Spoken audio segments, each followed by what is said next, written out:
have access to foot traffic data, and we actually have access to 2 different products. And I have to make sure my team understands, hey, we're using this in different ways.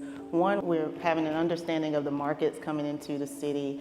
And on the other hand, we're able to see venue trends. And working in hospitality, we want to make sure people feel that delight, and we want it to work with our community. And so one area of our city is called Evans Plaza. You have business people, educators, media professionals, and they were all Black leaders in Fort Worth, and there was no foot traffic happening there. So I used that data to help steer a conversation with my team on, like, hey, what could we do with this? Can we host a breakfast in the plaza? Can we host something fun? That research really led into an event that we're starting to celebrate every year.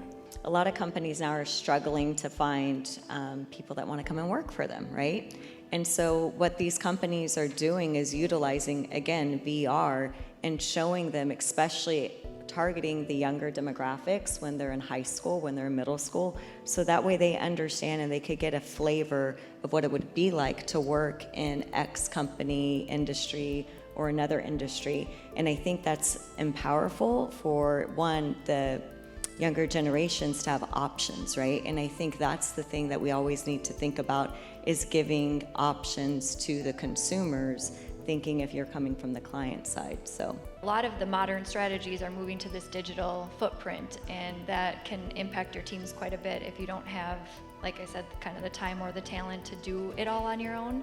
So I think the do-it-yourself research is amazing that we've moved so quickly into that digital space, but it's also very challenging as well. If you have a lean team, you've got a lot of projects to do, you have to present the results, and so finding vendors and suppliers to work with that have a client service team. We've been really lucky to have a lot of vendors like that. So I think balancing, exploring new technology and how it impacts research, but then also relying on some of your traditional methodologies and vendors. Previous role was at the Amazon Fresh grocery stores, so the new physical stores, and the technology filling those stores is ultimately just in context data collection on grocery that other grocers don't have. So the carts that scan as you're putting things in, they're also scanning when you take things out.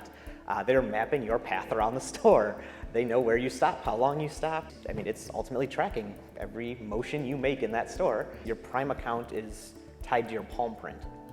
So you walk in, you scan your hand, and you then don't pay, and it's just tracking you as you move. Companies are going to continue to invest in ways that they are collecting data without you knowing it. Yeah, it's interesting.